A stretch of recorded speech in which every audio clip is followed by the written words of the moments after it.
नमस्कार. आपल्या एके लिगल 24 या चॅनेलमध्ये तुम्हा सगळ्यांचं स्वागत आहे. आज तुमच्यासाठी विशेषात विशेष असे पाहुण्यांना आपण आमंत्रित केलेलं आहे. हा हल्ली गेले काही दिवसांपूर्वी गोपाळगड हा विषय खूपच गाजला होता. सागर पवार या बदलापूरच्या रहिवाशांनी तो मुद्दा उचलला होता. त्याला अख्ख्या महाराष्ट्रातनं नव्हे तर देशातनं प्रोत्साहन आणि प्रतिसाद मिळाला. त्याचबरोबर काही लोकांनी मला असंही विचारलं, की मग ग्रामस्थांचा याच्यात काय रोल आहे? ग्रामस्थ काय करतायत? एवढे वर्ष जर मणियारने कब्जा मारलाय तर. मग म्हटलं की इथून तिथून नको त्या गोष्टी आणखीन येऊन गैरसमज वाढवण्यापेक्षा आपण तज्ज्ञांशी चर्चा करू. आणि म्हणून आज आपण विशेष तज्ज्ञांना म्हणून आमंत्रित केलेलं आहे. ॲडव्होकेट संकेत साळवी. सर, नमस्कार. नमस्ते नमस्ते नमस्ते. तर तुम्ही आलात याबद्दल मनापासून मी तुमचे आभार मानतो. वेळात वेळ दिलात आणि या महत्वाच्या आणि लोकांच्या भावनिक मुद्द्यावर चर्चा करण्यासाठी तुम्ही आलात. फारच मला आनंद झाला आणि आपल्या दर्शकांनाही फार आनंद झालाय. हे मी त्यांच्या वतीने तुम्हाला सांगू इच्छितो. तर गोपाळगडावर तर आपण येऊ. थोडं सुरुवातीला तुमच्याबद्दल सांगा आणि कसे तुम्ही वकिली क्षेत्राकडे वळला. अनिकेतजी नमस्कार. आपल्या सगळ्या विभागांना पहिला माझा नमस्कार. आपण मला आमंत्रित केलंय एक गोपाळगडच्या विषयावरती बोलण्यासाठी आणि मला खूप आनंद आहे की हा विषय खऱ्या अर्थाने त्याच्या ज्या काही मेजर फॅक्ट्स आहेत त्या लोकांपर्यंत पोहोचल्या पाहिजेत. तर सोशल मीडिया पर्यंत मधून ज्या काही चर्चा होत आहेत त्या खूप वेगवेगळ्या पद्धतीच्या होत आहेत. आपण विनंती केल्याप्रमाणे मी सुरुवात माझ्या बद्दल सांगतो. मी ऍडव्होकेट संकेत साळवी गेली 18 वर्ष वकिली व्यवसायामध्ये आहे. माझं बॅकग्राऊंड म्हणजे माझ्या घरातल्या 3 पिढ्या ह्या पोलीस डिपार्टमेंटमध्ये आहेत आणि त्याच्यामुळे माझा जो वकिली क्षेत्रामध्ये कल आला तो आपसुकच क्रिमिनलकडे वळला आणि मी गेली 18 वर्ष रत्नागिरी जिल्ह्यामध्ये क्रिमिनल लॉयर म्हणून काम करतोय. गुहागर तालुका वकील संघाचा म्हणजे गुहागर बारचा मी गेले 6 वर्ष मी प्रेसिडेंट आहे, ऍक्टिव्ह प्रेसिडेंट आहे. आता सुद्धा मी प्रेसिडेंट म्हणून तिथे काम पाहतोय. रत्नागिरी जिल्ह्यामध्ये गुहागर, चिपळूण, खेड, रत्नागिरी या ठिकाणी माझ्या केसेस सुरू असतात. त्याचप्रमाणे Pune family court, Mumbai family court इथे देखील मी वारंवार जात असतो कामांसाठी. आणि गुहागरमध्ये वकिली व्यवसाय करत असताना हा गोपाळगडचा जो काही मुद्दा आहे, हा गोपाळचा मुद्दा एक सामाजिक आणि खूप ज्वलंत प्रश्न होता की त्याच्यामध्ये आम्हाला हात घालावा वाटला होता. परंतु वकिली पेशा हा जेवढा व्यस्ततेचा आहे आपल्याला माहिती आहे, आपण त्याला परिपूर्ण वेळ देऊ शकत नाही. पण जेवढा काही खालीचा वाटा या निमित्ताने गोपाळसाठी देण्यात आला तो मी माझ्यापर्यंत दिला आहे. आपण हळूहळू चर्चेच्या माध्यमातून उलगडत जाऊ. परंतु गुहागर तालुक्यामध्ये वकील म्हणून मी सध्या काम करतो, ही माझी पार्श्वभूमी आहे. ठीक आहे. आपण गोपाळगडाबद्दल बोलूच. अ, आपण थोडा विषय मॉन्युमेंट ऍक्टकडे येऊ. मॉन्युमेंट ऍक्ट जर आपण बघितला ओके. तर त्या याच्यामध्ये त्यांनी सर्व अधिकार हे कलेक्टरकडे दिलेले आहेत आणि एकही अधिकार ग्रामपंचायतकडे दिलेला नाही. त्याच्या मागे तुम्हाला काय वाटतं, काय कारण आहे? अगदी बरोबर.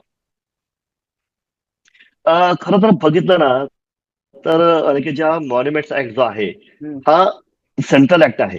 म्हणजे केंद्र शासनाचा ऍक्ट असल्या कारणाने जे अधिकार जे दिले ते तुम्ही म्हटल्याप्रमाणे सगळे कलेक्टरकडे दिले आहेत. हम्म, आता कलेक्टर हा पूर्ण राज्याचे जरी प्रमुख जरी असले हम्म, तरी मला वाटतं आपल्या देशाची संकल्पना ही महात्मा गांधी सांगितल्याप्रमाणे खेड्याकडे चला अशी सुरुवातीपासून होती हम्म, की ज्याच्यामध्ये कामाचं विकेंद्रीकरण केलं गेलं आणि खेड्यांना प्राधान्य देण्यात आलं. ग्रामसभेला विशेष अधिकार देण्यात आले आहेत हे आपल्या सगळ्यांना माहिती आहे. घटनेमध्ये सुद्धा तरतूद आहे की ग्रामसभांना विशेष अधिकार आहेत. मग असं असताना मुळातच ग्रामपंचायतीला ह्याच्यापासून वेगळं ठेवणं ही खरं म्हणजे ऍक्टची खूप मोठी मी तो म्हणतो चूक आहे असं मला वाटतं आणि ती मान्य करायला पाहिजे सगळ्यांनी. कारण वास्तू ज्या असतात ह्या वास्तू ज्या गावामध्ये असतात त्या गावातल्या लोकांना जेवढी आत्मीयता त्या वास्तूबद्दल असते तेवढी आय एस अधिकाऱ्यांना असं असं मला वाटत नाही. ते आय एस अधिकारी 1-1.5 वर्षासाठी येतात, नंतर ट्रान्सफर करून जातात. ते 1-1.5 वर्षामध्ये त्यांची अतिरिक्त कामं असतात. आपला कालावधी कसा पूर्ण करता याकडे त्यांचं लक्ष असतं. काही ठराविक आय एस ऑफिसर सोडले तर फारसे जिल्हाधिकारी केडरची लोक ही अशा वास्तवाकडे लक्ष देतात असं काही मला वाटत नाही. हम्म, हम्म. त्यामुळे महत्वाची सरकारची चूक आहे की बाबा ज्या गावामध्ये ती वास्तू आहे, ज्या गावामध्ये स्मारकं आहेत, अशा गावातल्या ग्रामपंचायतीला काही प्रमाणात अधिकार दिले गेले पाहिजे होते. पण ते दिले गेल्याची खूप मोठी चूक आहे, या कायद्याची चूक असं मला वाटतं. बरं, गोपाळगडावर आर्किओलॉजिकल ऑफिसर वगैरे असं काही सरकारने नेमलं होतं का आत्ता किंवा याच्या आधी? नाही नाही, गोपाळगडावर सध्या तरी तशी कुणाची नेमणूक करण्यात आलेली नव्हती. हम्म. आता याचं जे मुख्य गोपागड आमचा अंजनवेल गावामध्ये गुहागर तालुक्यामध्ये येतो. याचं आर्किओलॉजी ऑफिसर तिथे गोपागडावरती त्याचं कुठलं ऑफिस नाहीये. हम्म. इथून एक 90 किलोमीटर अंतरावरती रत्नागिरी जिल्हा आहे. त्या हम्म. जिल्ह्याच्या ठिकाणी थिबा पॅलेस परिसरामध्ये पूर्ण जिल्ह्याचं ऑफिस आहे. हम्म. तिथूनच ते सगळं ऑपरेट करतात. हे मंडळी फारशी इकडे फिरकत देखील नाहीत खरं हम्म. सांगायचं तर.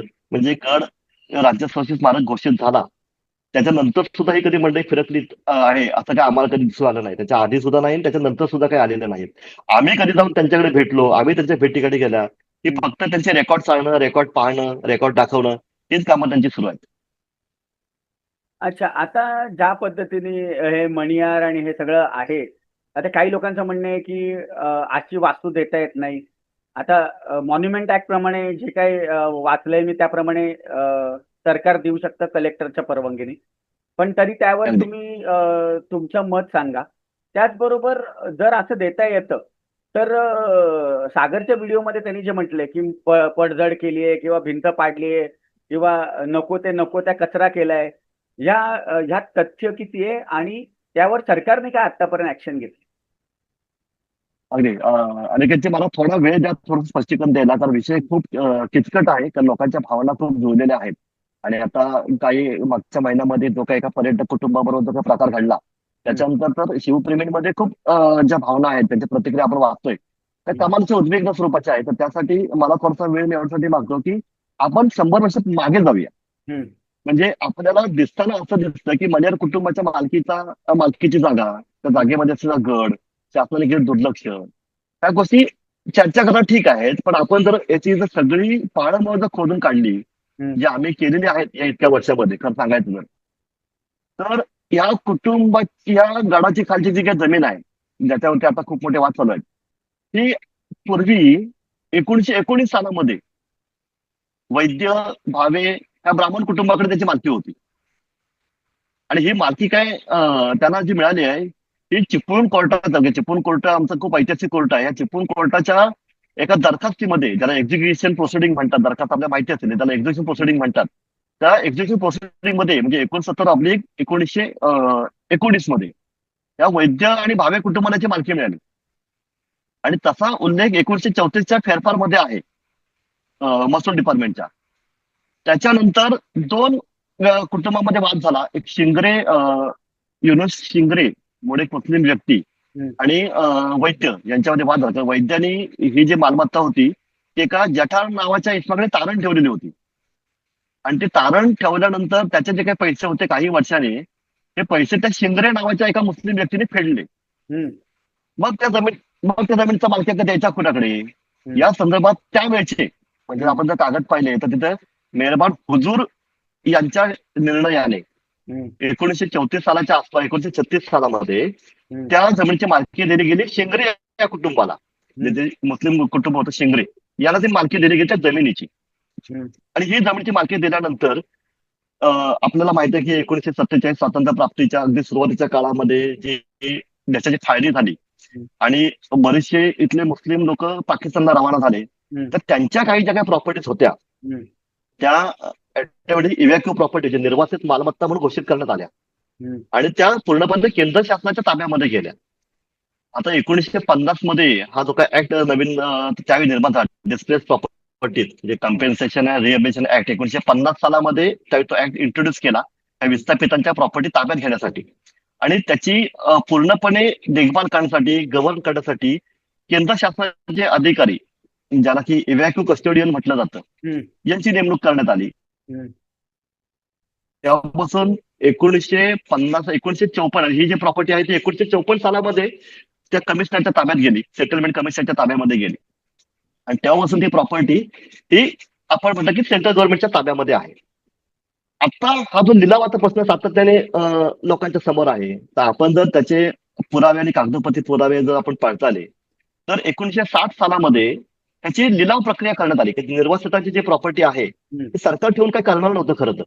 मग ती लिलावामध्ये काढायची आणि जे कोण पात्र लोक आहेत त्या पात्र लोकांनी जे लिलावामध्ये जास्त बोली लावतील हम्म. त्या लोकांना ती प्रॉपर्टी द्यायची असं सरकारचं धोरण त्यावेळी 1960च्या स्वरूपामध्ये होतं. हम्म. आणि त्या लिलावामध्ये ही प्रॉपर्टी पुन्हा एका त्या मनियार नावाच्या व्यक्तीने 300 रुपयाला विकत घेतली 1960 मध्ये. हम्म. आता हा जो काय व्यवहार झाला की तो कायदेशीर का बेकायदेशीर की लोकांची मानसिकता इथून आहे की बाबा किल्ला विकता येतो का. तर त्या दरम्यानच्या काळामध्ये किल्ला हा कुठेच नोंद नव्हता. या जमिनीवरती फक्त गवत हम्म. असा प्रकारचा उल्लेख केलेला होता. किल्ला, आता मला सांगा, किल्ला तिथे अस्तित्वात आहे हे काय कुणाला दिसलं नव्हतं का शासन? म्हणजे आपण तर 1947 नंतर स्वतंत्र झालो. 1947च्या आधी जे काही ब्रिटिश शासन होतं, म्हणजे 1919 मध्ये ज्या भावे कुटुंबियाकडे आणि वैद्य कुटुंबाकडे मालकी होती त्यांना माहिती नव्हतं का तिथे किल्ला आहे. तो किल्ला तर पूर्वीपासूनच आहे ना. जे किल्ल्याचा वाद हा 1960 सालामध्ये कधी आला, जेव्हा ती प्रॉपर्टी विकली, लिलावामध्ये विकली गेली हम्म. आणि आपण त्याची कायदेशीर प्रक्रिया पाहिली तर ही कोणाला विकता येते, तर सेंट्रल गव्हर्नमेंटचा जो सेटलमेंट कमिशनर असतो विवेक प्रॉपर्टीचा, हम्म. त्यालाच ते विक्रीचे अधिकार होते. आपण म्हटलं की बाबा महसूल विभागाने परस्पर विकली, महसूल विभागाचा याच्यामध्ये काडीमागचा संबंध नाही. हम्म. मुळात आपला जो लँड रेव्हेन्यू कोड आहे हाच 1966 अस्तित्वात आलाय. महाराष्ट्र लँड रेव्हेन्यू कोड जो आपण म्हणतो हा 1966 मध्ये अस्तित्वात आला. त्याच्या आधी बॉम्बे लँड रेव्हेन्यू कोड होता 1879चा, आणि त्याप्रमाणे सगळं गव्हर्निंग चालू होतं. पण महसूल विभागाने प्रॉपर्टी विकली हा त्याचा अर्थ होत नाही. जी लिलाव प्रक्रिया ही केंद्र शासनाच्या परवानगीने त्यांचा जो ऑफिसर होता सेटलमेंट कमिशनर त्याने विकलेली, आणि त्याचं प्रॉपर सेल सर्टिफिकेट आहे. अच्छा. म्हणजे फक्त केवळ फेरफार नोंदणीने तो मालक झाला हम्म. अशी परिस्थिती नाही आहे. त्याचं एकच आहे की ज्यावेळी ही प्रॉपर्टी 1960 सालामध्ये लिलावाला दिली गेली, ती प्रॉपर्टी लिलावाला देताना ही गव्हर्नमेंटच्या म्हणजे सेटलमेंट कमिशनरच्या मार्फतच दिली गेली आहे. आणि त्याचं प्रॉपर सेल सर्टिफिकेट आहे, म्हणजे ते अजूनही गव्हर्नमेंटच्या रेकॉर्डला आहे. हम्म. त्याच्यामुळे आपण ते चॅलेंज करता येत नाहीये. हम्म. हा, असं सेल्फ सर्टिफिकेट नसतं आणि त्या अथॉरिटीने न देता दुसऱ्या कुठल्या त्या अथॉरिटीने दुसऱ्या फेरफारने मालकी हक्क दिला असता तर आपण समजू शकलो असतो की त्याच्यामध्ये कधी गफलत झाली आहे. हा, हे बरोबर आहे की बाबा ती शासनाने विकायलाच नाही पाहिजे होती, हे बरोबर आहे. पण झालेला विक्री व्यवहार हा बेकायदेशीर आहे असं आता आपल्याला म्हणता येत नाहीये. त्याच्यामुळे या निमित्ताने जर पुढं आपल्याला हा गड जर ताब्यात घ्यायचा असं जेव्हा आमच्या शिवप्रेमींच्या लक्षात आलं, तर त्याला कुठलीही कायदेशीर जर लढाई लढायला आपण गेलो असतो कोर्टामध्ये, न्यायालयामध्ये, तर ती खूप किचकट प्रक्रिया झाली असती. आणि बघायला गेलं तर ह्या जमीन मालकाची बाजू थोडीशी वरचढ होती. त्यामुळे आम्ही जे काही शिवप्रेमी होतो गुहागर तालुक्यातले, त्यांनी असं म्हटलं की बाबा आपण एक चळवळ या निमित्ताने तयार झाली पाहिजे आणि त्याला एक चळवळीचं स्वरूप दिलं गेलं पाहिजे. तर 2006 सालामध्ये मुळातच हा किल्ला आधी शासनाच्या रेकॉर्डला आणावा यासाठी आमचे काही पत्रकार मित्रांनी पुढाकार घेऊन शासनाला मोजणी करायला लावली त्या जमिनींची. आणि मोजणी केल्यानंतर हा गड नक्की कोणत्या जमिनीमध्ये आहे हे निश्चित झालं. त्या मोजणीला पुरातत्व विभागाचे अधिकारी देखील उपस्थित होते. आणि त्यानंतर ही गट नंबर 82, 83 जे आपण सगळे पाहतो, 80, 81 या ठिकाणी तो गड असल्याचं सगळ्यांना निदर्शनास आलं. ते झाल्यानंतर मग पुढची पावलं उचलायला सुरुवात झाली. आमच्या शिवप्रेमींच्या पाठपुराव्यानंतर 2009 मध्ये पहिली अधिसूचना प्रसारित झाली नोव्हेंबर 2009 मध्ये, आणि राज्य सुरक्षा स्मारक म्हणून घोषित, म्हणजे त्याला इराद्याची अधिसूचना म्हणतात की त्याला इरादा जाहीर केला शासनाने, ती सुरुवात झाली. त्यावेळी पंचनामा करून ते गडावरती चिकटवण्यात देखील आली होती. आणि हे सगळं चालू असताना 2013 मध्ये तर मग आम्ही सगळ्या शिवभक्तांनी एकत्र येऊन की बाबा गड हा जर शासनाच्या आपण हवाली सोडला की बाबा शासन कधी घेईल त्यावर घेऊ, तर तसं चालणार नाही. आपण एक चळवळीचं स्वरूप या गोष्टी दिलं पाहिजे. म्हणून आम्ही काही सहकारी मित्रांनी एकत्र येऊन शिवतेज फाउंडेशन ही संस्था निर्माण केली.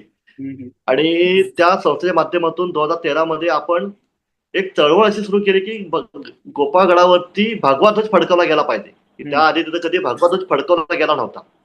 मग शिवजन्मोत्सवाचं निमित्त करून शिवजन्मोत्सव मोठ्या प्रमाणात साजरा करायचं ठरलं. आपल्याला कल्पना करता येणार नाही, सन 2013 मधल्या पहिल्या शिवजयंतीला तिथे जवळपास 1000 ते 1500 शिवप्रेमी एकत्र आले होते आणि आम्ही भगवा ध्वज त्या गडावरती फडकवला होता.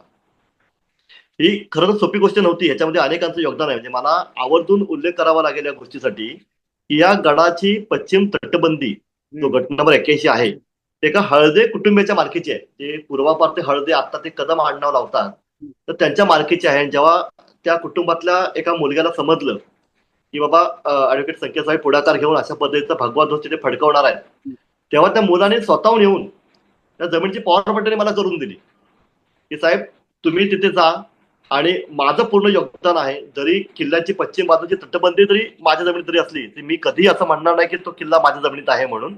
हे शासनाकडे गेलं पाहिजे, शिवप्रेमीकडे गेलं पाहिजे. त्याच्यासाठी त्या मुलग्याने मला पॉवर पटडी करून दिली.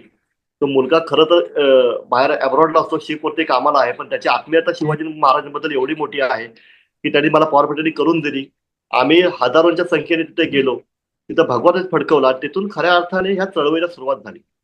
अगदी ज्यावेळी शिवजयंती मोठ्या प्रमाणात साजरी होते, जेव्हा त्याच्या निदर्शनास आलं त्या जमीन मालकाच्या, त्याने काय केलं, तिथे एक अनधिकृत बांधकाम तयार केलं. आता त्याला अनधिकृत पण म्हणता येत नाही खरं तर, कारण 2012 सालामध्ये त्याने ग्रामपंचायतीकडे परवानगीचा अर्ज केला होता. आणि जर एखाद्या घर बांधकामाच्या परवानगीसाठी किंवा कुठल्याही बांधकामाच्या परवानगीसाठी जर 60 दिवसाच्या आतमध्ये ग्रामपंचायतीने त्याला होकार नकार कळवला नाही, तर ते ऍझ्युम परमिशन त्याला समजले जाते. त्या अनुषंगाने त्यांनी ते केलं होतं. 2014ला ते बांधकाम त्यांनी ते पूर्ण केलं. त्याच्यामुळे पुन्हा आम्ही त्या गोष्टीला हरकत घेतली. आम्ही पुन्हा पाठपुरावा केला पुरावत्व विभागाकडे की बाबा एकदा पहिली अधिसूचना जाहीर झाल्यानंतर असं बांधकाम करता येत नाहीये. कारण पहिल्या अधिसूचनेचा अर्थ असा होतो की शासनाने त्यांचा इरादा स्पष्ट केलेला आहे. आता काही तांत्रिक बाबींची पूर्तता झाल्यानंतर तो किल्ला शासनाच्या ताब्यामध्ये येईल, मालकीमध्ये येईल. अशा प्रकारचं असताना ते करू नये. त्याच्यानंतर जिल्हाधिकारी, तहसीलदार, प्रांत यांच्याकडे मी पाठपुरावा सातत्याने सुरू ठेवला. आणि ह्या पाठपुराव्यामुळे 2016 सालामध्ये 20 ऑगस्ट 2016 मध्ये अंतिम अधिसूचना पुरातत्व विभागामार्फत प्रसिद्ध करण्यात आली आणि किल्ला राज्य संरक्षित स्मारक घोषित झाला. आता आपला सगळ्यात महत्वाचा प्रश्न, राज्य संरक्षित स्मारक घोषित झाला, मग खरोखर सरकारकडे मालकी आली का? तर त्याचं उत्तर दुर्दैवाने नाही असं आहे. बरोबर. कारण शासनाने जी काय मालकी घेतली की तो संरक्षित स्मारक केला, ते आपण मॉन्युमेंट ऍक्टचा उल्लेख केला, पुरातन ऍग्रिकल्चर ऍक्टचा उल्लेख केला, तर त्याच्यामध्ये 2 प्रकारे राज्य संरक्षित स्मारक ही केली जातात.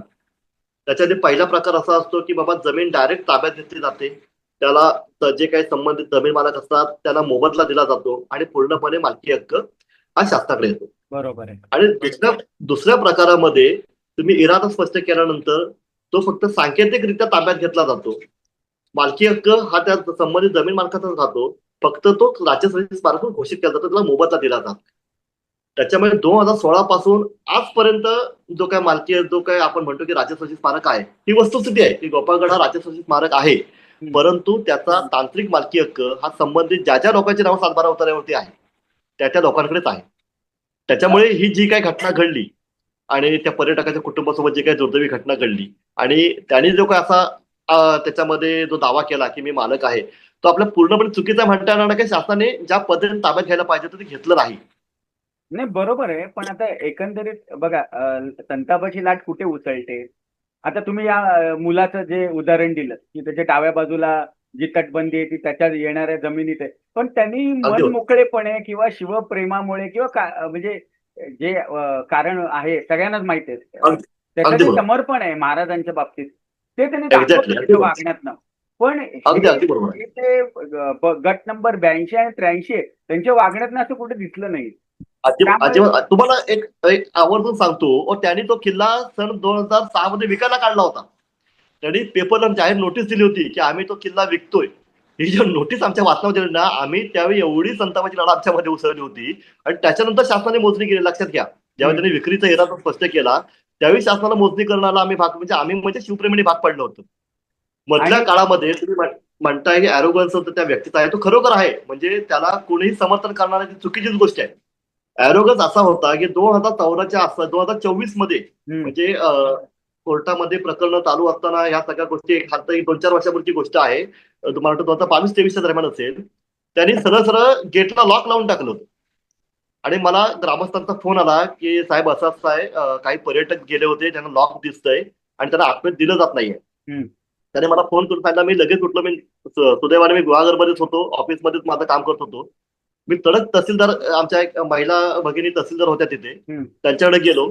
त्या सांगितलं तुम्ही जर ते लॉक खोलत नाही तर म्हटलं आम्ही इथून 100 माणसं घेऊन जाईल, ते लॉक फोडून टाकेल, तो गेट तोडून टाकेल. म्हटली कारवाई तुम्ही करायची आहे, प्रत्येक वेळी आम्ही का म्हणून असं हे करायचं. त्यावेळी त्या मॅडम पण चांगल्या होत्या, लता धोत्रे म्हणून तहसीलदार होत्या, त्या स्वतः तिथे गेल्या माझ्यासोबत. मी त्यांना घेऊन गेलो. त्याने त्याला जब ते उघडायला लावलं, तंबी दिली. त्याची ह्या घटनेचे व्हिडिओ देखील तुम्ही युट्यूबवर सर्च केले तुम्हाला ते मिळतील. तर तुम्ही म्हणताय तो अगदी खरा मुद्दा आहे की त्या संबंधित जो कोण मालकाचा दावा करतोय ना त्याचा ॲरोगन्स हा आहेच आणि तो होताच पहिल्यापासून. ऍक्च्युली आणि तोच खरा त्याच्यामुळे जी मुद्दा सत्ता जो झाला विभागानुसार तो काही तोच झाला. चुकीची नाहीये. आणि आता जे काही बघितलं ते तोच झाला की त्यांनी तर तो दंडेलशाही जर त्यांनी केली नसती. आणि मी तर तुम्हाला सांगू, ग्रामपंचायत खूप शोषिक आहे एक प्रकारे. हो, इतर जर कुठल्या दुसऱ्या समाजाची ग्रामपंचायत असती तर त्याला तिकडनं हात धरून बाहेर काढला. आज काय अगदी अगदी. महाराष्ट्रामध्ये आपण कायदा मानतो आणि शिवाजी महाराजांचा किल्ला आहे म्हणून तिथे काही भांडण नको, जे काय आहे ते सामुपचाराने प्रेमाने होऊन जाऊ दे. हे खरी अगदी बरोबर. कौतुकाचीच गोष्ट आहे तुम्हा सगळ्यांची. नाही तर कायदा हातात घ्यायला 2 मिनिटं पण पुरेशी आहे. तसं आणि असे प्रसंग. उर्मटपणा लक्षात घ्या, उर्मटपणा आहे ना. म्हणजे शेवटी आपण म्हणतो ना की गर्वाचं घर खाली ते ते झालेलं आहे. आणि म्हणजे माझं 100% तर 100%. स्पष्ट मत आहे की सगळा जो काय गोंधळ आहे आणि सरकारने पण पावलं नाही व्यवस्थित उचलली. त्यांना मॉन्युमेंट ऍक्ट खाली सेक्शन 3 खाली ते त्याला नोटीस देऊ शकले असते, ती दिलेली 100% नाही. अगदी बरोबर आहे. म्हणजे तुम्ही काहीच करणार नाही आहात आणि नंतर ती सगळे जो काय एकदा सुथडा झाला त्या गोष्टीचा की मग तो ग्रामस्थांनी आणि नागरिकांनी निस्तरायचा. साहेब म्हणजे तुम्ही अगदी मुद्द्याला हात घातलाय. म्हणजे माझा आक्षेप आहे, म्हणजे मी वकील आहे, हे बोलणं कितपत योग्य आहे मला माहिती नाही. पण भारत देशाचं जे पुरातत्व खातं आहे ना, हा. ते सगळ्यात डबघाईला आलेलं खातं आहे. म्हणजे माझा पहिला आक्षेप त्या खात्यावरती आहे. म्हणजे मला एक कळत नाही की बाबा पुरातत्व विभाग काय करतं, म्हणतं की बाबा आम्ही ताब्यात घेतो, त्याच्यात थोडी दुरुस्ती करायची नाही. बरोबर. म्हणजे एक तर तुम्ही स्वतः दुरुस्ती करणार नाही, एक तर ती ग्रामस्थांना किंवा सामाजिक संघटना करायला देणार नाही आणि आहे तशीच ठेवायची. हम्म. म्हणजे आता जर तुम्ही पाहिलं तर महाराष्ट्रातल्या त्या बऱ्याचशा किल्ल्यांची अवस्था ही एवढी पडझड झालेली आहे. त्याचं कारण काय, का तुमच्याकडे मुळात अनास्था नाहीये. म्हणजे तुमची एवढी अनास्था आहे की बाबा तुम्हाला ते करायचं नाहीये.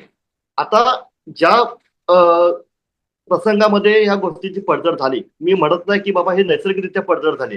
ही पडझड का झाली, जे ब्रिटिश सरकारनं ज्यावेळी आपल्या मराठ्यांवरचा काबू ठेवायचं होतं त्यावेळी त्यांना असं वाटत होतं की बाबा ही जी स्मारकं आहेत, हे जे गड किल्ले आहेत, हे जर असे शाबूत राहिले तर मराठ्यांना प्रेरणा मिळेल आणि आपल्या विरुद्ध खूप मोठे लढवयचे बंड पुकारलं जाईल. त्याच्यामुळे त्यांनी ते नाद त्याचं उद्ध्वस्त केले. पण तू हे केल्यानंतर त्याला ऊर्जितावस्था द्यायचं काम कोणाचं आहे, हे 100% सरकारचं काम आहे. हो. पुरातत्व विभागाने ते केलं पाहिजे. मग आम्ही पण काय करणार नाही आणि कुणाला करून पण देणार नाही. करून पण देणार नाही. अगदी बरोबर आहे. आणि ही जी भूमिका आहे ना, म्हणजे माझा आक्षेप या खात्यावरती हा खूप मोठा आक्षेप आहे. तुम्ही करणार असेल तर आम्हाला सांगा. आम्ही लोकांकडे वर्गणी गोळा करतो, त्याचा तुम्ही ऑडिट करा आमच्यावर विश्वास नसेल तर. पण ते आम्हाला करू द्या किंवा संबंधित ग्रामपंचायत करू द्या, त्याच्या कुठल्याही संघटनेला करू द्या. आणि म्हणजे आता इव्हन एएस आहे आता वास्तविक तर तुम्ही जो म्हणालात की रेफ्युजी कमिशनर वगैरे हे अपॉइंट केले हो. होते. मग त्यावेळेला त्यांनी त्यावेळेच्या कलेक्टरला त्या असं काही पत्रव्यवहार केला होता का की हा गोपाळगड आम्ही यांना देतोय, तुमचं काही ऑब्जेक्शन असेल तर तुम्ही नोंदवा. नाही नाही, अजिबात नाही. मुळात कसं झालं माहिती काय, हा. इव्हॅक्यू प्रॉपर्टी जी आहे ही पूर्णपणे कलेक्टर मंडळाची इव्हॅक्यू प्रॉपर्टी ही डेप्युटी कस्टोडियन जो असतो, म्हणजे कस्टोडियन जे केंद्र शासनाने निवडलेले कस्टोडियन होते त्याच्यात आता ते बरोबर आहे, ते कस्टोडियनचे इक्विव्हॅलंट टू कलेक्टर असणार आहेत. तर बरोबर. आपल्या तेवढा काय आहे, त्यामुळे ते कलेक्टरला ती माहिती नाही असं आपण काही म्हणू शकत नाहीये. का त्या प्रोसेसमध्ये कलेक्टर अनाभिज्ञ होता त्यावेळी असं आपण म्हणूच शकत नाही. कारण शेवटी केंद्र सरकारचे अपॉइंटेड सगळे अधिकारी होते.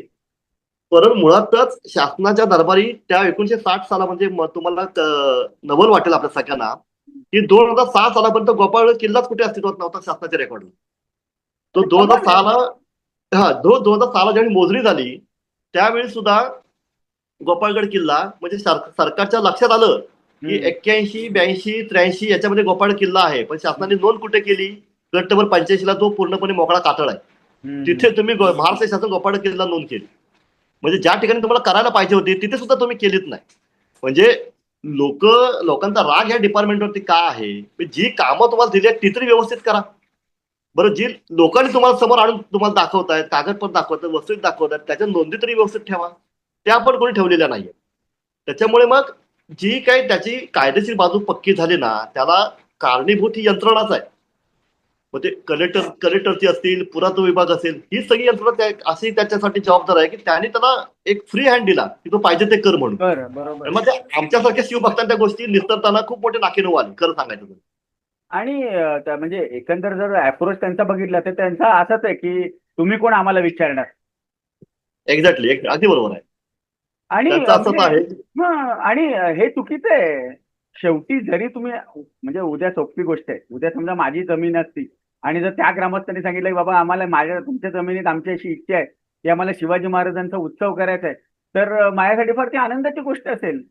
100% अगदी बरोबर. म्हणजे अतिशय मला उत्साह होईल, आनंद होईल, मला अभिमान वाटेल की बाबा ग्रामस्थांनी अशी निवड केली. मला योग्य समजलं की एक महापुरुषाचा तिथे आपण कार्यक्रम करू आणि मी करू अगदी देणार बरोबर. नाही, मी हे करणार नाही, होऊ देणार नाही, असं चालणारच नाही ना. असं कसं शेवटी आमच्या कुठल्याही गोष्टीचा आज इंग्रजांनी काढला कायदा व्हॉटेव्हर किंवा हा, पण कुठलाही जे काय कायद्याचा आपला बेस आहे, तर काय आहे, ही तुमची संस्कृती आहे, संस्कृतीच कायद्याचा बेस आहे. तुम्ही कुठल्याही जगात कुठल्याही शंभर देशात टक्के अगदी बरोबर आहे. प्रत्येक अगदी बरोबर आहे. संस्कृतीच्या हिशोबानेच कायदे आहेत. उद्या तुम्ही असं म्हणूच शकत नाही की शिवाजी महाराजांना आम्ही मानत नाही. तुम्हाला मानावंच लागेल. तुम्हाला मानावंच लागेल. अगदी हो. बरोबर आहे ना. तुम्ही बरोबर. आणि आणि मी म्हणजे माझं तर स्पष्ट म्हणणं आहे की तुम्हाला जर असं म्हणायचं असेल की आम्ही डेमोक्रेसी आहे, आम्ही शिवाजी महाराजांना मानणार नाही, आम्ही संभाजी महाराज आम्हाला माहित नाही, better get out. You are not required. 100% तुमची गरज नाही आमच्या देशाला आणि आमच्या पूर्ण तुमची गरज नाही. तर तुमच्या गरज अशा भावना असतील ते. नाही. आणि असे भावना असणारे अधिकारी सुद्धा आपल्याला मिळतात. तर तुम्हाला खरं सांगू ना, म्हणजे ज्यावेळी आम्ही सुरुवातीला त्यांच्याकडे अधिग्रहणात आहोत, तुम्ही जमीन संपादित का करत नाही हम्म. असं जेव्हा मी त्यांना विचारायचो ना, तेव्हा मध्ये कायदेशीर उत्तर द्यायचे की असं आहे तसं आहे. म्हटलं आम्ही कायदेशीर सगळे पेपर बघितलेले आहेत, हम्म. आम्हाला कायदा सांगूच नका. म्हणजे तुम्हाला खरंच सांगायचं, मला सुरुवातीला लोकांनी विचारलं की साहेब तुम्ही वकील आहात, तुम्ही कोर्टात का जात नाही. आता कोर्टात जाण्यामागचं न जाण्याचं कारणच असं आहे की मला माहिती आहे त्याची कायदेशीर बाबू किती पक्की आहे ती. मी जर त्यावेळी कोर्टात गेलो असतो, काय PIL काही दाखल केली असती, तर 20-25 वर्षाचा निकाल लागला नसता. मग पुन्हा अग- अपिलेट कोर्ट, त्याच्यावरती वरती आता आपण ज्या ठिकाणी आहोत, त्या ठिकाणी आपण पोहोचलोच नसतो. अगदी आम्ही बरोबर आहे. अधिकरण आणि आम्ही दुसऱ्या अधिकरण याच्यामध्ये काय भाग सांगितलं. असा आहे की ज्या वेळेला दोन कायदे कॉन्ट्रडिक्ट होतात, हो म्हणजे मी आता आपल्या दर्शकांसाठी सांगतो. काय असतं की एका कायद्यामध्ये असतं की ही जमीन कलेक्टरची आहे, असतं दुसऱ्या कायद्यामध्ये असतं ASI ची आहे. आणि ह्या हो याच्यामध्ये ती जा जमीन ह्यांना मिळत ना त्यांना मिळत. बरं, ह्याच्यामध्ये ग्रामपंचायतचा रोलच नाहीये, त्यामुळे दोघंही एक्झॅक्ट. आपापसात भांडत बसतात. अशीच 20-25 वर्ष कुठला कायदा लागू आहे या याच्यामध्ये निघून जातील आणि हातात काही पुन्हा येणार नाही. बरं, पुन्हा येणार याचा अगदी काय आहे बरोबर आहे. की सरकारी पुन्हा नियमाप्रमाणे आहे. एकतर सगळ्यांनाच माहिती आहे की कायदा इतका गुंतागुंतीचा आणि किचकट आहे. आणखीन एक होतं की ऍडव्हर्स पोझिशन ज्याला म्हणतात, आता सर ते हो डिटेलमध्ये एक्सप्लेन करतील. उद्या जर अगदी. त्याचा अधिकार तिथे सिद्ध झाला, मग तुम्हाला पुन्हा त्याला वेळ द्यायला लागेल, तेवढा पुन्हा त्याला भरपाई द्यायला लागेल किंवा जमीन द्यायला लागेल दुसरी. 100% अगदी ह्या बरोबर. अगदी सगळ्या बरोबर आहे. गोष्टींचा विचार म्हणजे काय होतं की आपल्या देशाचा हा एक दुर्दैवच म्हणायला लागेल की ज्यांना खरोखर एखाद्या वास्तूबद्दल, एखाद्या संस्कृतीबद्दल प्रेम होतं, त्या लोकांचं मत विचारात घेतलं गेलेलं नाही. त्यांच्या मतांना डावलून, चिरडून बिरडून स्वतःचा हाडेलिप्पीपणा करून कायदा दिला. आता इव्हन जर मॉन्युमेंट ऍक्ट तुम्ही वाचलात प्रेक्षकांनो, तर तुम्हाला जाणवेल की इतक्या त्याच्यात त्रुटी आहेत की तुम्ही जर त्या सुधारात गेलात आणि ते जर ऍप्लिकेशन तुम्ही गोपाळगडाला लावलं, तर सगळ्यात आणखीनच नवीन गोंधळ तयार होईल.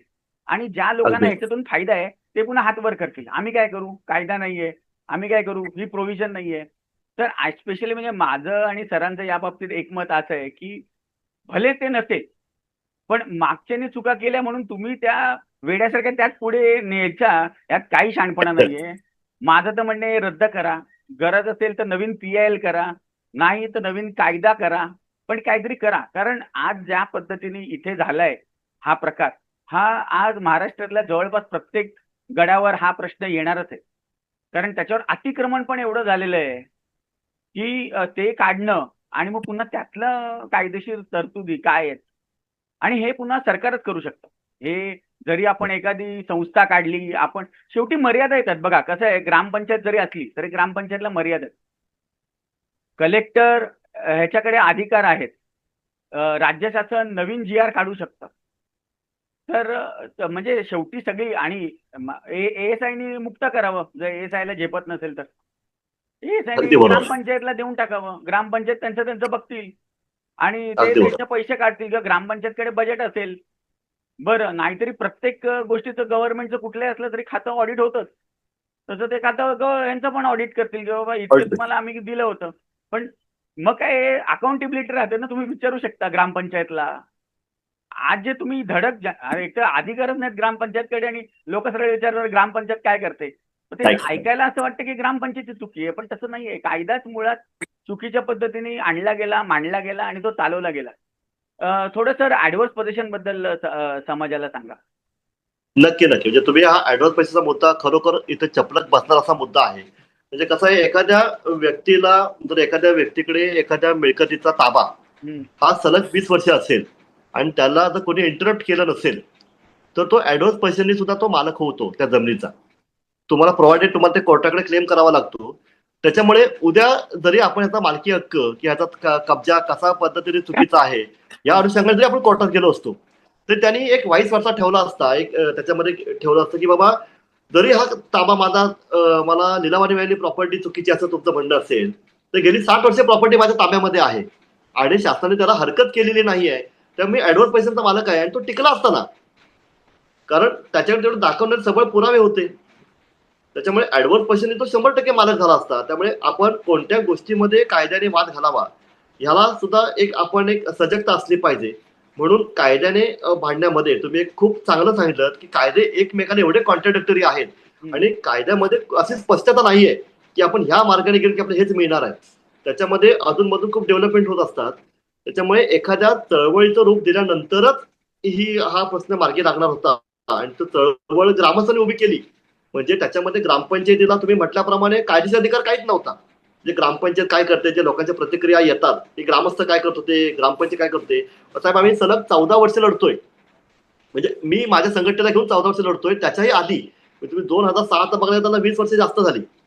पण गेली 14 वर्ष आम्ही ज्या ज्या ज्या पद्धतीने आम्ही लढतोय, आम्ही सगळ्या ग्रामपंचायतींना आम्ही निवेदन देऊन की तुम्ही एक ठराव करा, प्रत्येक ग्रामपंचायत तो शासनाला पाठवा. अशा गुहागर तालुक्यातील 65 ग्रामपंचायती आहेत, त्याच्या जवळजवळ 40 ग्रामपंचायती ठराव करून शासनाला पाठवले देखील. हे जी चळवळ आहे, ही चळवळ उभं करण्याचं काम इथल्या ग्रामस्थांनीच केलं ना, ते ग्रामस्थांच्या बाहेरच्यानी कोणी केलं नाही. आणि आता ज्यावेळी ही घटना घडली, दुर्दैवी घटना गेली त्या पर्यटक कुटुंबासोबत, त्याच्या 10 दिवस आधी रत्नागिरीच्या पूर्व कार्यालयामध्ये एक मिटिंग झाली होती आणि त्या मिटिंगमध्ये जी शेवटचा टप्पा आहे तो सगळ्यांना समजावून सांगण्यात आला होता. आणि हे आता अंतिम टप्प्यात आहे, म्हणजे मोबदला निश्चित करण्याचं काम अंतिम टप्प्यात आहे. म्हणजे गेल्या महिनाभरामध्ये ही ही प्रक्रिया पण पूर्णपणे पार पडेल आणि हा गड पूर्ण शासनाच्या ताब्यात येईल. हे सगळं करताय ग्रामस्थच करतायत. जरी ग्रामस्थांचे अधिकार ग्रामस्थांना कोणी दिले नसले कायद्याने, ते ग्रामस्थ सजग आहे. तो ग्रामस्थांना वाटतं, मनाचं वाटतं की बाबा ती प्रॉपर्टी सरकारच्या ताब्यात यायला पाहिजे म्हणून. आणि आणखीन एक जो मुद्दा होता आपला मगाशी चर्चेत आलेला, की गोपाळगड नीट त्याची रखरखाव, त्याचं मेंटेनन्स होतोय का नीट? गोपाळगडचा तसं बघायला ना तर मेंटेनन्स तसा नाही होत आहे. म्हणजे ही वस्तुस्थिती आहे. म्हणजे जे ज्याच्या ग्रामस्थ ताब्यात आहे तोही नाही करत आहे आणि एएसआय पण नाही करत आहे. हे पण नाही करत नाही, एएसआय तर अजिबातच करत नाहीये. हम्म. म्हणजे तुम्ही म्हणजे मला एक कळत नाही, 2006 मध्ये तुम्ही पहिली अधिसूचना प्रसिद्ध केली. हम्म. 2006 केल्यानंतर आता 20 वर्ष झाली हम्म. आणि 2016 मध्ये तुम्ही अंतिम अधिसूचना प्रसिद्ध केली, त्यांना आता 10 वर्ष झाली. हम्म. म्हणजे तुमच्या दोन्ही घटनेमध्ये 10 वर्षाचा गॅप आहे. पण माझं म्हणणं 2016 समजा पूर्णपणे तुमच्या ताब्यात आला असं आपण म्हणूया की राज्य संरक्षित स्मारक म्हणजे घोषित झाला. पण त्या 10 वर्षामध्ये तुम्ही काय केलं 2016 ते 2026 मध्ये? आम्ही शिवप्रेमी जाऊन वर्षातून 2 ते 3 वेळा आम्ही जाऊन तिथे साफसफाई करतो. आता कलमाला तर आंबा लागवड केलेल्या कलमाला तर हात लावायला आम्हाला अधिकार नाही. कारण जोपर्यंत शासन त्यांचा काही मोबदला देत नाही, तोपर्यंत कायदेशीर बाजूला होत नाही, तोपर्यंत आम्ही ग्रामस्थ तिथं काय करू शकत नाही. पण जेवढं आमच्याकडे आम्ही स्वच्छता करता येईल तेवढी आम्ही स्वच्छता करत असतो. बांधकाम जे मधल्या काळामध्ये त्यांनी बेकारचे बांधकाम केलं होतं ते आम्ही पाठपुरा करून हायकोर्टाचा आदेश झाला 2024 मध्ये बांधकाम देखील पाडून झालं. परंतु पुरातत्व विभागाने अपेक्षित अशा ज्या काही सुविधा करायला पाहिजे होत्या. आमचं म्हणणं जो इतिहास आहे तो सांगण्यासाठी एक मोठा बोर्ड तिथे लावा. बरोबर आहे. जे आम्हाला ग्रामस्थांपैकी कोणाचं सांगावं लागतं येणाऱ्या पर्यटकांना त्याचा इतिहास काय आहे तो, किंवा येणाऱ्या पर्यटकांना गुगल करावं लागतं याचा इतिहास काय आहे तो. एवढा वैभवशाली इतिहास असलेला की ज्याने स्वतः, तर आपल्याला माहिती आहे आपण इतिहासाचे अभ्यासक आहोत, आपण विद्यार्थी आहोत इतिहासाचे. महाराजांनी त्यांच्या पूर्ण हयातीमध्ये फक्त 26 लढाया केल्या की ज्याच्याने महाराज प्रत्यक्ष उतरले होते. गोपाळगड घेण्यासाठी महाराज स्वतः आले होते, केवढी मोठी गोष्ट आहे. मग एवढा जर दैदिप्यमान एवढा वैभवशाली इतिहास असेल तो लोकांना सांगितला गेला पाहिजे की नाही. मग हे पुरातत्व खातं काय करत नाही? तुम्ही एका नोटिफिकेशन मध्ये फक्त पुस्तकात छापून ठेवलं आणि ते लोकांना कळलं असं होत नाही ना. तुम्ही त्याची जागृती केली पाहिजे. ज्याच्या वेळी पर्यटक येतात त्या ते ग्रामस्थ तिथे हजर नसतात. ग्रामस्थांना इच्छा आहे सगळं समजून सांगण्याची, पण आम्हाला आमची मर्यादा आहेत त्या गोष्टींसाठी. आणि शेवटी बघा, ग्रामस्थ जरी असली तरी ती पण माणसं आहेत, त्यांना पण त्यांची कामं आहेत. ते आठवड्यातून 2 तास 3 तास किंवा एखादा दिवस काहीतरी देऊ शकतील. ते दिवसातले 7 दिवस करू शकत नाहीत. पण प्रत्येकाचे आपापले व्याप आहेत आणि शेवटी जर सगळंच ग्रामस्थांनी केलं मग एएसआय काय करणार? नाही तर मग ग्रामस्थांना देऊन टाका. ग्रामस्थांना देऊन टाका. अगदी बरोबर. म्हणजे कुठेतरी त्याचं काहीतरी सोक्षमोक्ष लावून टाका. थोडं पुढे आपण ज्या पद्धतीने या विषयावर झालो की आपलं बोलणं मागे जेव्हा झालं होतं की हो. हायकोर्टाने याला नोटीस दिलेली आहे जागा धारकाला की तू इव्हॅक्युएट त्याचं काय युक्तिवाद काय होता दोन्ही बाजूचा तो जरा हा आपल्या आता खरं दर्शकांना सांगा. हा आता खरं तर ना म्हणजे मी ज्यावेळी 2016ची अधिसूचना जाहीर झाली 20 ऑगस्ट 2016ला पुरातत्व विभागाने हा जो गड हा राज्य संरक्षित स्मारक झाला असं ज्यावेळी घोषित केलं हम्म. त्यावेळी त्या अधिसूचना रद्द करण्यासाठी संबंधित मन्यार नामक जो इसम आहे यांनी मुंबई उच्च न्यायालयामध्ये एक याचिका दाखल केली. त्या याचिकेमध्ये त्याचं असं म्हणलं होतं की आम्ही 2010 मध्ये हरकती दिल्या होत्या. त्या हरकतीचा काही विचार केला गेला नाही, त्याच्यात हिअरिंग लावल्या नाहीयेत. मुळात गडच तिथे नाही आहे कारण शासनाच्या रेकॉर्डमध्ये त्यावेळी सुद्धा गड हा गट नंबर 85 मध्ये दाखवला गेला होता. हा सगळा युक्तिवाद त्याच्या बाजूने झाला आणि त्याने ती अधिसूचना रद्द करून मागितली होती हायकोर्टामध्ये. आम्ही त्यावेळी तत्कालीन जे जिल्हाधिकारी होते त्यांच्यात आम्ही सातत्याने पाठपुरावा करत होतो की बाबा तुम्ही कुठल्या ह्याच्यामध्ये कमी पडता कामा नये, तुमची बाजू तुम्ही योग्य ते मांडली गेली पाहिजे. पुरातत्व विभागाने त्याच्यामध्ये अशी बाजू मांडली की बाबा मुळात हा गड हा 82-83 मध्ये आहे. 2006च्या झालेल्या मोजणीचा त्याने तिथे दाखला दिला आणि हायकोर्टामध्ये ज्या काही याचिका दाखल होतात त्या आपल्या मूलभूत हक्कांच्या संरक्षणासाठी आणि कायदेशीर हक्कांच्या संरक्षणासाठी केल्या जातात. तिथे फॅक्ट्स वरती आपल्याला निकाल दिला जात नाही. त्यामुळे हायकोर्टाचं असं लक्षात आलं की बाबा हा नक्की किल्ला कुठे आहे हा फॅक्टचा वादाचा विषय आहे आणि तो वादाचा विषय असेल तर तो हायकोर्टाच्या ज्युडिशियल मध्ये येत नाही, जे रीटच्या याचिकेच्या ज्युडिशियल मध्ये येत नाही. त्यामुळे हायकोर्टाने 2019 ची त्याची जी याचिका आहे ती मार्च 2024 मध्ये निकाली काढली की बाबा ही नॉट मेंटेनेबल आहे. या ठिकाणी त्याच्यामुळे ती निघाल्यानंतर आम्ही जिल्हाधिकाऱ्यांचा पाठपुरावा केला. त्याच्यानंतर ते अनधिकृत बांधकाम काढून टाकलं. त्या सगळ्या पुढे जाऊन त्यांनी अनधिकृत बांधकाम काढल्यानंतर पुन्हा तो 2025 डिसेंबर 24 मध्ये तो पुन्हा हायकोर्टामध्ये गेला. हायकोर्टाने मग त्यावेळी 1 वर्षाची मुदत पुरातत्व खात्याला दिली की तुम्ही या 1 वर्षामध्ये त्याचा जो काही मोबदला असेल तो त्यांना देऊन टाका आणि तो किल्ला पूर्णपणे ताब्यात घ्या. आणि त्यानंतर ती सगळी मोबदला ताब्यात घेण्याची प्रक्रिया सुरू झालेली आहे. बरं आता किती मोबदला दिलाय त्यांना? अजून खरं सांगायचं आम्ही त्या मोबदल्याच्या पाठपुरावा आमचं लक्ष आम्ही बारीक ठेवलं.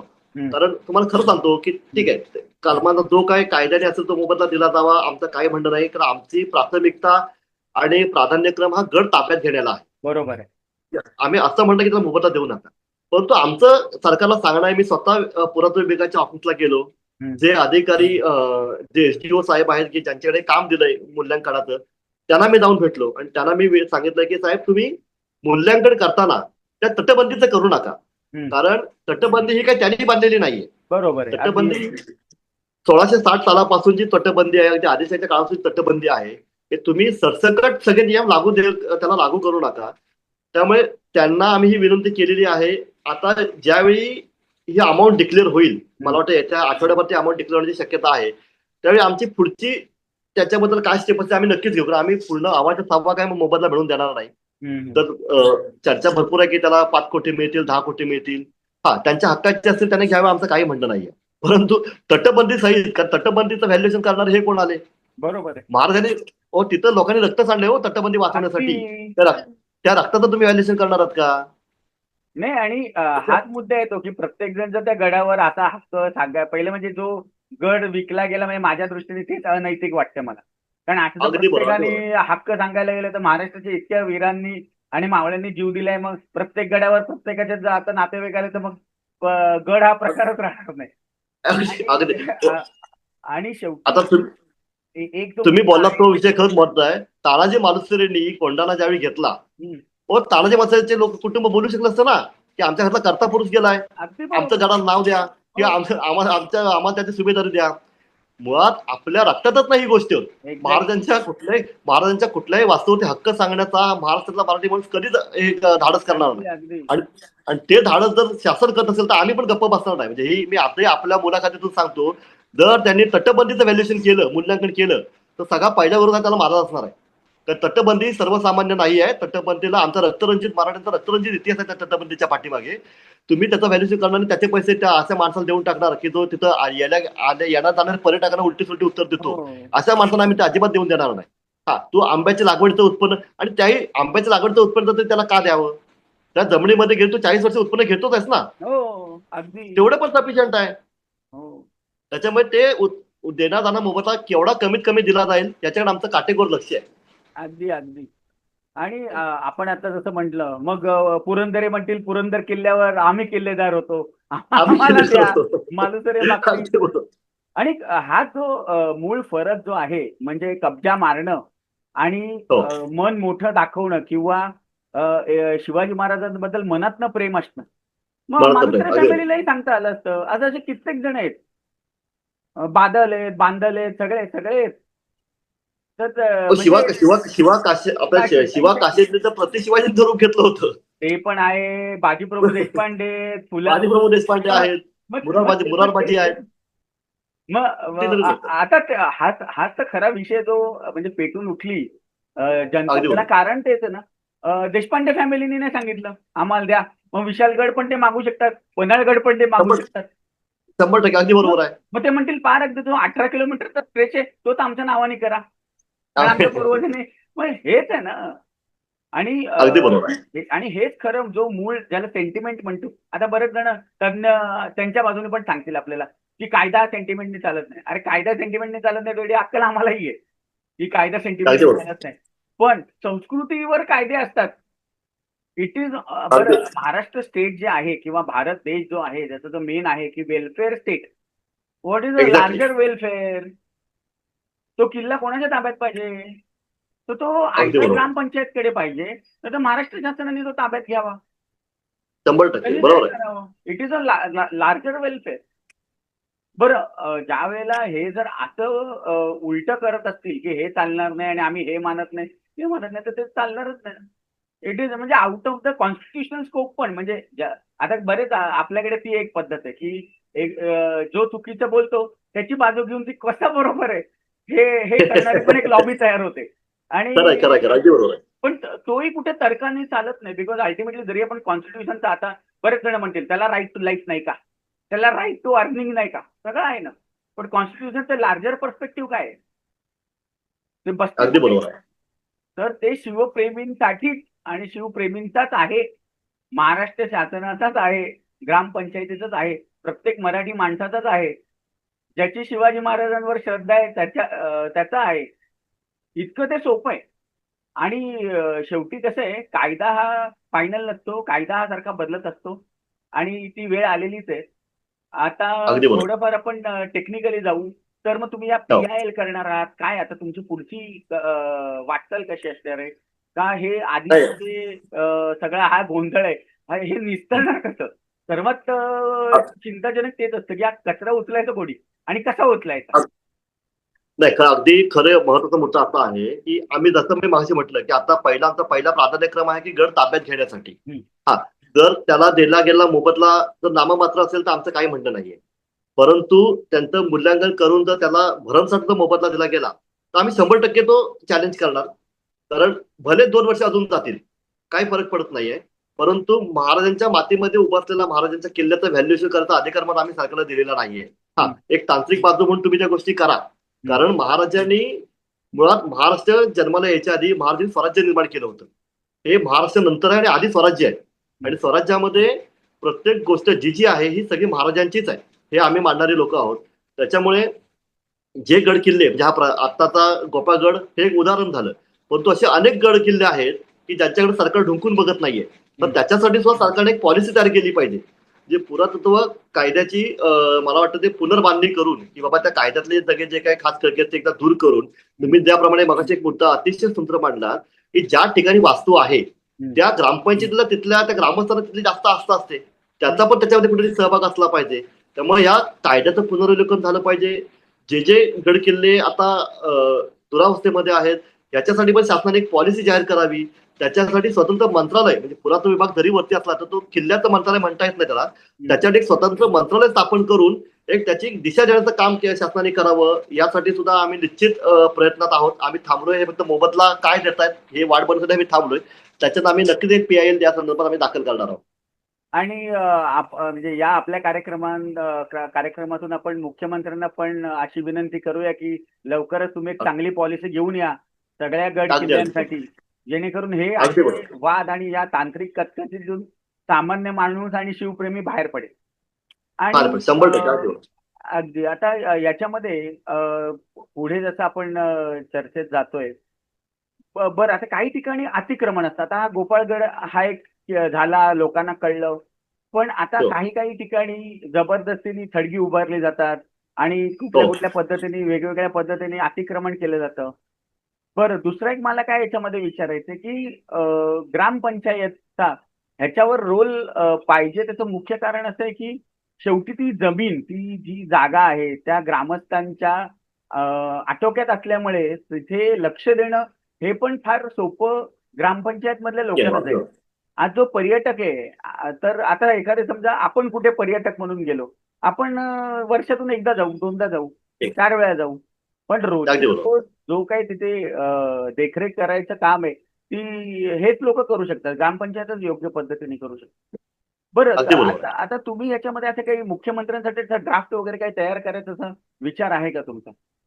हो नक्की निश्चितच आहे ना की बाबा मुख्यमंत्री महोदयांना या सगळ्या पार्श्वभूमीचा एक आढावा घेऊन हम्म, एक असं पत्र तयार करून त्यांना आम्ही निश्चित पोहोचवणार. आमच्या फाउंडेशन मार्फत आम्ही ते पोहोचवणार आहोत. हम्म, आणि याच्याही आधी आम्ही हम्म, मुख्यमंत्री महोदयांना ग्रामपंचायतच्या ताब्यामध्ये देणं कसं सोयीस्कर आहे हम्म, यासाठी पण आम्ही त्यांच्याकडे एक पत्र दिलं होतं. हम्म. परंतु आपल्याला माहिती आहे की शासन दरबार त्याचं काय केलं जातं, अशा पत्रांना काय वाटेला लावलं जातं आपल्या सगळ्यांना माहिती आहे. परंतु एक निश्चित या बाबतीमध्ये आम्ही एक चांगल्या पद्धतीचा ड्राफ्ट तयार करून एक सर्वसमावेशक म्हणजे नॉट ओन्ली गोपाळगड, रत्नागिरी जिल्ह्यामध्ये जेवढे काही गड किल्ले आहेत त्याचा आम्ही डाटा कलेक्ट करतोय. अशा हम्म, बरेचसे जे माझ्या माहितीमध्ये रत्नागिरी जिल्ह्याचं जे मुख्य स्थान आहे भगवती देवीचं, हम्म, आपल्या कोणाला कल्पना नसेल, एक भगवती मंदिर आहे तिथे सुद्धा किल्ला आहे ज्याला रत्नदुर्ग आपण म्हणतो. पण तो सुद्धा खाजगी मालकीचा आपल्या बऱ्याच जणांना माहिती नाहीये. हम्म. परंतु कसं आहे तिथे एक देवस्थान आहे, देवस्थान ट्रस्ट त्याचं हे करतंय, त्याच्यामुळे तो अजून तेवढं उजेड. पण आमचं त्याच्यावरही पण आमचं लक्ष आहे. परंतु आता आम्ही प्राधान्यक्रम फक्त गोपाळगडला दिला असल्या कारणाने ज्यावेळी गोपाळगडचा आता एक महिनाभरामध्ये ज्यावेळी त्याचा काय ते सोक्ष लागेल, हम्म, त्याच्यानंतर आमचे पुढचा टप्पा हम्म. हा रत्नदुर्ग भगवती मंदिर, जे रत्नागिरी किल्ल्याचं जे मुख्य प्रेरणास्थान आहे, तो सुद्धा कसा बाहेर पडता येईल त्यासाठी आम्ही प्रयत्न करणार आहोत. गोपाळगडावर कुठलं देऊळ होतं का आधी? गोपाळगडावरती असं देऊळ नव्हतं. गोपाळगडच्या बाजूला टाळकेश्वर म्हणून एक मंदिर आहे, जे खरं तर गोपाळगडचाच परिसर. तुम्हाला गोपाळगडचा परिसर खूप मोठा आहे. म्हणजे आता किल्ल्याची जी तटबंदी आपल्याला जी प्राधान्याने दिसते, ही किल्ल्याची तटबंदी 7 एकरमध्ये पसरलेली आहे. परंतु त्याच्याही आसपास जवळजवळ 2 किलोमीटरचा भाग म्हणजे समुद्राकरता सोडला तर 2 किलोमीटरचा भाग अगदी प्रवेशद्वार म्हणून त्याचा आहे. का त्याच्या खाली तिथे प्रवेशद्वारावरती जुन्या तोफा ह्या तिथे ठेवलेल्या आहेत. त्यामुळे त्या गोपाळच्या पद्धतीने टाळकेश्वर म्हणून एक खूप मोठं शंकर महादेवाचं मंदिर आहे. आणि आपल्याला माहिती आहे की महाराज स्वतः खूप मोठे शिवभक्त होते. त्यामध्ये टाळकेश्वरचं मंदिर सुद्धा त्याच परिसरामध्ये आहे, जे आता सध्या लाईट हाऊसच्या बाजूला लोकांना पाहायला मिळतं. पण तो पण एक गोपाळगडचाच एक भाग आहे. तो आता आपल्या तटबंदीच्या आतमध्ये दिसत नाहीये, पण गोपाळगड परिसरामध्ये ते आहे. आणि आता हा जर बघायला गेलं तर आपलं किल्ले हा स्टेटचा विषय आहे आणि सेंटरचा ह्याच्यात सहभाग किती आहे?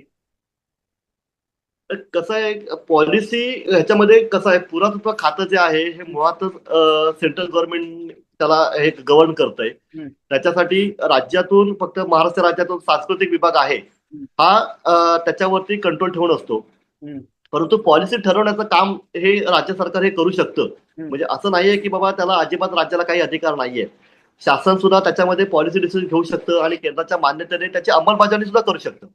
तरी आता सध्या आपली अथॉरिटी जरी एकमेव असली हम्म, तरी महाराष्ट्र राज्याचा सांस्कृतिक कार्य विभाग आहे. हम्म. ह्या सांस्कृतिक कार्य विभागाच्या अंतर्गत पुरातत्व खात्याचं कामकाज चालत असल्या कारणाने त्या विभागामार्फत खूप मोठं भरीव काम या गड किल्ल्यासाठी करता येऊ शकतं. सर एक सांगा की तुमचं 13वी जी पिढी आहे शिवाजी महाराजांची, उदयनराजांची, त्यांच्याशी काही या विषयावर बोलणं झालंय का तुमचं काय, किंवा ग्रामस्थांचं काय? नक्की म्हणजे मला खरं तर हा अनुभव आपल्याला सांगावासा वाटतोय या बाबतीमध्ये. हम्म, ज्यावेळी हा विषय आम्ही हाताळत होतो हम्म, तेव्हा महाराजांचे थेट वंशज असलेले उदयनजी राजे महाराज आहेत, हम्म, त्यांच्याकडे जाऊन आपण हा विषय त्यांच्या कानात घालावा. आणि आम्हाला असं वाटत होतं की बाबा महाराजांच्या माध्यमातून या विषयाला अधिक गती मिळेल. हम्म, हम्म, म्हणून आम्ही आमची काही सहकारी जाऊन साताऱ्याला महाराज या ठिकाणी राहतात तिकडे जायला आम्ही सकाळी गेलो होतो. एक महाराजांचा आम्ही माहिती घेतली होती की बाबा महाराजांचा दिवस खूप लवकर सुरू होतो. महाराज आपल्या करायची वेळ आम्ही वेळ न घेता घेत असल्या कारणाने आम्ही म्हटलं लवकर जाऊया. कदाचित महाराजांच्या दिवसभराच्या शेड्यूल मध्ये आपल्याला नाही भेटता आलं तर आपण सकाळी लवकर त्यांची भेट घेऊ. पण महाराजांच्या इथे आम्ही पोहोचलो. महाराजांचा दिवस खूप लवकर सुरू झाला होता त्यावेळी सुद्धा. आम्ही सातत्याने महाराजांच्या जसा महाराजांचा ताफा जात होता आम्ही ताफ्याच्या पाठून फिरत होतो. संध्याकाळी 8 वाजता महाराजांची आमची भेट झाली. महाराजांनी आम्हाला 2 मिनिटं आमचं ऐकलं. उभ्या उभ्याच महाराजांनी आम्ही जे काही पत्र घेऊन गेलो होतो वस्तुस्थिती पूर्ण त्याच्यावर नमूद केलेली होती. महाराजांनी त्यांच्या पीएकडे द्यायला सांगितलं. आम्ही ते पीएकडे दिलं सुद्धा. त्याच्यानंतर ती भेट आमची तिथे संपली आणि मग आम्हाला यावं लागलं. त्याच्यानंतर महाराजांनी त्याच्यामध्ये कितपत लक्ष घातलं असेल नसेल आम्हाला त्याच्याबद्दल काही भाष्य करता येत नाहीये. पण आम्ही गेलो होतो महाराजांपर्यंत, आम्ही पोहोचलो होतो तिथपर्यंत आम्ही. नाही, आपण आता अशी अपेक्षा करूया की म्हणजे संभाजी महाराज कोल्हापूरचे सुद्धा आणि उदयनराजे हो. साताऱ्याचे सुद्धा हे या गोष्टीकडे वैयक्तिक लक्ष देतील. आणि अगदी. कसं असतं, महाराष्ट्रातली जनता जरी आपण डेमोक्रेसी आणि या सगळ्यात जरी असलो तरी कुठेतरी अख्ख्या हिंदुस्थानात राजे राजवाड्यांच्या विषयी एक अतिशय कुतूहल, आदर अगदी. हा आहे. आणि हा मला बरेच ठिकाणी जाणवलं. म्हणजे मी पिठोरागडला गेलो होतो. तिथले राजे जेव्हा भेटले तेव्हा त्यांच्या प्रजेचा उत्साह, त्यांच्याशी बोलणं, माझी त्यांची भेट झाली. किंवा छत्तीसगडामधले अंबिकापूरचे जे राजे आहेत त्यांची माझी जेव्हा भेट झाली, त्यांच्याकडे तर दसऱ्याला मोठा कार्यक्रम असतो. सगळे राजघराण्यातले लोक त्यांच्या वाड्यात येऊन बसतात आणि जनता त्यांना येऊन भेटते. भेटते खरी खरी. तर मग उदयनराजेंना मी अशीच विनंती करीन किंवा संभाजीराजांना पण की प्रचंड लोकांच्या मनात तुमच्याबद्दल आदर आहे, कुतूहल आहे. अगदी आणि अगदी बरोबर. हा तुमचाच नाही, हा आमचा सुद्धा हा विषय आहे. तर तुम्ही कृपा करून त्याच्याकडे लक्ष द्या. आणि हा एका गडाचा प्रश्न नाही आहे, हा अख्ख्या महाराष्ट्रातल्या प्रत्येक गडाचा हाच प्रश्न आहे. आज जर तुम्ही अगदी बरोबर. कुठलंही अतिक्रमण जे आहे, शेवटी हो. आपली ऐतिहासिक वास्तू आहे. ज्या वेळेला शिवाजी महाराज होते तेव्हा आमच्या घराण्यातलं पण कोणतरी त्यांच्या बरोबर लढतच होतं. त्या 100% प्रत्येकाने अगदी बलिदान बरोबर. दिलंय. हो हो हो. तर त्यामुळे जितका तो विषय तुमचा आहे तितकाच तो जिव्हाळ्याचा आमचा पण आहे. अगदी बरोबर. अगदी बरोबर. फक्त कसं आहे की आज तुम्ही एका अशा प्रक्रियेमध्ये, अशा संस्थेत आहात किंवा अशा परिस्थितीत आहात की आमच्यापेक्षा चांगलं काम तुम्ही करू शकता. आणि तुम्ही तर महाराष्ट्राच्या जनतेत आहातच प्रसिद्ध, आणखीन प्रसिद्ध होऊ शकता. तर अशी खरी तर वस्तुस्थिती अशी आहे की बाबा महाराजांनी एकदा हाक द्यावी व सगळी असंख्य जनसागर त्यांच्या पाठीमागे असतो. म्हणजे आपण ज्यावेळी पाहतो की बाबा शिवराज्याची सोहळा ज्यावेळी 6 जूनला रायगडावरती होतो, दुर्गेश्वर रायगडावरती होतो, प्रचंड गर्दी असते. छत्रपती संभाजी महाराजांसोबत जाणं तिथे लोक खूप मोठी असतात, त्या खूप मोठ्या संख्येने तिथे असतात. उदयनराजेंचा ओरा ज्याला आपण म्हणू शकतो, हा आम्ही प्रत्यक्ष डोळ्यांनी पाहिलेला आहे की त्यांच्या भोवती त्यांना मानणारे किती वर्ग. आपण सगळेजण त्यांना मानतो, कारण महाराजांच्या रक्ताशी जोडलेले थेट वंशज ती लोक आहेत. आणि त्यांनी एक गोष्ट आपण म्हटल्याप्रमाणे तुम्ही जो आवर्जून उल्लेख केलात की बाबा तुम्ही जे आवडलं असलं पाहिजे, कारण हे अतिक्रमण आहे ना, हे गड किल्ल्यांवरचं अतिक्रमण नाहीये, हे महाराष्ट्राच्या संस्कृतीवरती केलं अतिक्रमण आहे. अगदी बरोबर. आणि जर हे आणि हे जर अतिक्रमण कायम राहिलं ना तर ही संस्कृती कधीही पुसली जाईल. आणि ह्याची सर्वात जास्त जबाबदारी ह्या महाराजांच्या वंशजांनी घेतली पाहिजे. तुम्ही एक हाक द्या, आम्ही सगळं सोडून तुमच्या पाठीशी तुमच्या सोबत यायला तयार आहोत. आम्ही त्यावेळेस आमचे पूर्वज मावळे होते आणि आम्ही आताही मावळेच म्हणतो आम्ही स्वतःला. फक्त महाराजांनी आघाडी घ्यावी, त्याची रणशिंग फुंकावं, आम्ही त्याच्या सोबत आहोत.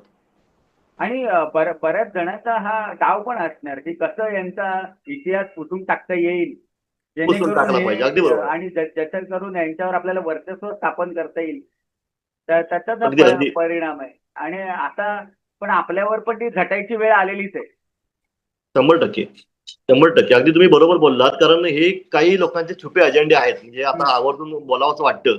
हे कधी असं वाटतं की बाबा छुपे अजेंडे तर नाही आहेत ना, आणि काही गोष्टी एवढ्या उघडपणे होत आहेत आणि मग सत्ताधारी लोक एवढे दुर्लक्ष कसं काय करू शकतात. त्यांना सुद्धा कुठला दबाव आहे का, त्यांना सुद्धा कुठला प्रलोभन आहे का, की त्यांना त्यांची मानसिकता आहे ती कुठल्या गोष्टीतून तयार झाली आहे. त्या गोष्टी खरोखर अभ्यासाच्या आहेत, कारण हे हिडन अजेंडे असल्यासारख्याच दिसून येतात ह्या सगळ्या गोष्टी. की एक वेगळी संस्कृती उदयाला आणायची, आपलं अस्तित्वातले सगळे संस्कृतीचे पुरावे नसते करायचे, असं तर मोठं षडयंत्र हे नाही आहे ना, अशी कधी शंका आपल्याला येते. त्याचबरोबर माझा पुढे पण हा एक मुद्दा आहे की बऱ्याच ठिकाणी हल्ली काय नवीन संस्कृती निघाली आहे, गडावर हॉटेल बांधायचं, तिथे पंचतारांकित वगैरे. तर मी आपल्या कार्यक्रमांवर सगळ्यांनाच सांगू इच्छितो की शिवाजी महाराजांचे किल्ले हे मजा करणं, दारू पिणं, स्वच्छंदीपणे वागणं याच्यासाठी नाहीये. महाराजांचे किल्ले तुम्हाला जबाबदारी शिकवतात, धर्म काय ते सांगतात, अनुशासन पद्धतीने तुम्ही कसं वागलं पाहिजे याच्याकडे तुमचा कल कसा गेला पाहिजे हे दाखवतात. त्याचबरोबर परपीडा किती तुम्हाला त्याबद्दल तुम्ही संवेदनशील पाहिजे हे सांगतात.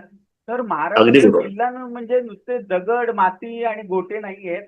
प्रत्येक कण आणि कण तुम्हाला भगवान श्रीकृष्णाच्या भगवद्गीतेतलं सार सांगत असतो. फक्त वा, तुम्हाला ते कळलं खरी गोष्ट पाहिजे. आहे. अगदी बरोबर, अगदी खरी गोष्ट आहे. आणि त्यामुळे म्हणजे सांस्कृतिक दृष्ट्या, धार्मिक दृष्ट्या आणि मराठी माणूस आणि भारताचा नागरिक म्हणून कुठल्याही पद्धतीने इथे स्वच्छंदीपणा गडावर करणं हा महाराष्ट्राचा नाही, आपल्या देशाचा, संस्कृतीचा, सरसकट सगळ्यांचाच अपमान आहे. त्यामुळे मान माझा आहे. तर याला पूर्ण विरोध आहे. आता पुढे अगदी बरोबर. मी आपल्या दर्शकांना सांगू इच्छितो की सरांनी एक फाउंडेशन पण उघडली आहे. तर थोडं त्यांनी त्याच्याबद्दल सांगावं. त्याचबरोबर ही फाउंडेशन किल्ल्यांसाठी काय काय काम करणार आहे, कशा पद्धतीने त्यांची वाटचाल करणार आहे, त्यांनी काय ठरवलंय हेही तुम्हाला सांगतो. येस. तर अनिकेत जी शिवतेज फाउंडेशन ही जी या फाउंडेशनची उभारणी झाली, हेच मुळात गोपाळगड हा डोळ्यासमोर ठेवूनच झाली. कारण आम्ही गोपाळगड हा मुक्त करावा, ज्याला आम्ही गोपाळगड मुक्ती संग्राम मिशन गोपाळगडचं आम्ही सुरुवातीला 2013 मध्ये नाव दिलं होतं. आणि ते आम्ही बऱ्यापैकी आता आम्ही त्याच्या अंतिम टप्प्यामध्ये आहोत. तर त्याच दृष्टीने रत्नागिरी जिल्ह्यामध्ये जे काही अनेक किल्ले आहेत, म्हणजे याच्या थोडंसे बोलण्याच्या ओघामध्ये मगाशी आलं असेल की बाबा रत्नागिरी जिल्ह्याचं रत्नदुर्ग जो आहे त्याच्यामध्ये भगवती देवीचं मंदिर आहे. तर ते भगवती देवीचं मंदिर एका ट्रस्ट मार्फत चालवलं जातं. परंतु त्या जमिनीखालची मालकी आहे ती एका वेगळ्या इस्माची आहे. ते हिंदू धर्मीय इसम आहेत, त्यांच्या इस्माची आहे. पण त्यांच्यामध्ये सुद्धा आता परावरचे वाद व्हायला लागलेले आहेत. तर आमचं म्हणणं सुद्धा हेच आहे की बाबा भगवती मंदिर ज्या ठिकाणी आहे तो रत्नदुर्ग, ज्याच्यावरनं रत्नागिरी जिल्ह्याला रत्नागिरी म्हणजे नाव पडलं, तो सुद्धा अजूनही खासगी मालकीच्या गर्तेमध्ये अडकलेला किल्ला आहे. तर आमचा पुढचा टप्पा तो त्याच्यासाठी असणार आहे. त्या दृष्टीने शासनाची जी अनास्था आहे, म्हणजे साधारण एक वर्षभरापूर्वी सन्माननीय मुख्यमंत्री महोदय मला वाटतं कसबा येथे आले होते संगमेश्वर तालुक्यामध्ये. आणि त्या ठिकाणी त्यांनी छत्रपती संभाजी महाराजांचं खूप मोठं स्मारक होईल अशी घोषणा केली. आज एक वर्ष झालं आम्हाला पुढं त्याच्याबद्दल काहीच समजत नाहीये. तर तिथल्या स्थानिक लोकांशी संपर्क करून आम्ही त्यांच्या संपर्कात प्रयत्नात आहोत त्या गोष्टीचं. कारण छत्रपती संभाजी महाराजांनी तिथे ज्या पद्धतीचा लढा कसब्यामध्ये दिलाय तो अवर्णनीय आहे. म्हणजे एवढ्या 5,000 ते 7,000 च्या संख्येने आलेल्या सगळ्या त्या मुघलांना, त्या सगळ्या दुश्मनांना महाराजांच्या सोबत असले फक्त 200 महाराजांचे सवंगडी होते, जे त्यांचे शिपाई होते. यांनी जो तिथं रणकंदन झालं, अशा प्रकारचं ऐतिहासिक वारसा असलेलं संगमेश्वरचं ठिकाण आहे. त्या दृष्टीने सुद्धा आपण प्रयत्न करतो की ते कसं पद्धतीने पुनर्जित आपल्याला करता येईल. रत्नागिरी जिल्ह्यामध्ये अजून बरेचसे गड आहेत. खेड तालुक्यातील रत्नाळगड आहे, प्रचितगड आहे, सुमारगड आहे. अजून असे मंडणगड आमचा आहे, मानकोटचा किल्ला आहे. हे काही किल्ले सुस्थितीत आहेत, काही किल्ले दुरावस्थेमध्ये आहोत. तर रत्नागिरी जिल्ह्यातल्या जे शिवप्रेमी आहेत, दुर्गप्रेमी आहेत, त्यांचं एक संघटन मोठ्या प्रमाणात तयार करून आणि शिवतेज फाउंडेशनच्या माध्यमातून म्हणा त्यांना सगळ्यांना एकत्रित करून रत्नागिरी जिल्ह्यामध्ये आणि आसपासच्या परिसरामध्ये जे काही गड किल्ले असतील तर त्यांच्या पुनर्जीवनासाठी एक मोठी एक मोहीम एक राबवणं आमचा भविष्यातला एक खूप मोठा टप्पा आमचा असणार आहे.